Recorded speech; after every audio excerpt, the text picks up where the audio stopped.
Dhjetra banor përfaqësues të 6 fshatrave të njësive administrative Surroj dhe Kolsh kanë protestuar për të dytën herë pranë godinës së Bashkisë Kukës në lidhje me gjendjen e rënduar të rrugës rreth 14 kilometra Kukës-Surroj, që lidh fshatrat e këtyre njësive me qytetin e Kukësit. Banorët u shprehen për shkallëzim të protestës dhe bojkot të zgjedhjeve të 11 majit nëse nuk rehabilitohet rruga. Protesta. Vazhdon prap. Në qoftë se nuk do ketë zgjidhje, nuk do ketë votime.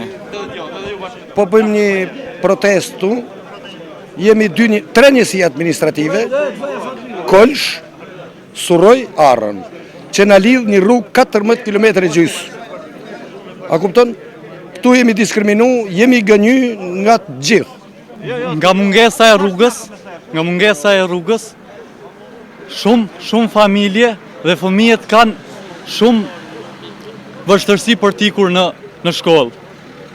Të sëmurët ikin me vonesë në spital. Qëta kërkojmë rrugën. 4 kilometra është për këtë sërata.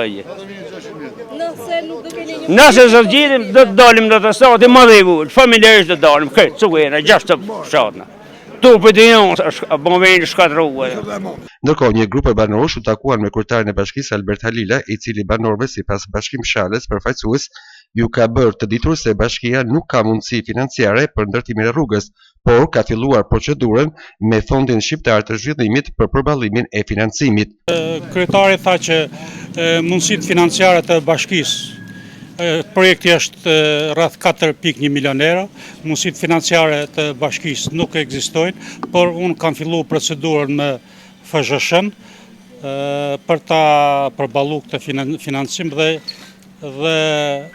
shkresën e kam nista, do kem një takim me drejtorin e FZHS Dritana Golli dhe tha një të ftuar dhe përfaqësues e kësaj zone tha që unë i marr në makinën time dhe i çoj në takim me drejtorin e FZHS se që të bëjmë të mundur financimin e këtij projekti, i cili ishte shpresë plot për këtë punë, nëse ne do presim. Ai tha ky takim pason me një vizitë në zyrat e Fondit Zhvillim Shqiptar me përfaqësues të komunitetit kësaj zone. Unë jo vjen edhe në dispozicion një përgjigje të një korrespondencë që kryetari ka me Fondin Shqiptar të Zhvillimit. Kjo ishte e gjitha. Qa tuhet këtë korrespondencë? Qa përfshin? Kjo përfshin, kjo është në Bashkia Kukës ka hartuar projektin për rekonstruksionin e rrugës Miqmamës-Surroj 4 lote. Duke qenë se bashkia nuk ka buxhet të mjaftueshëm për të realizuar këtë investim, kërkojmë nga ana juaj që të na ndihmoni financiarisht për zbatimin e tij.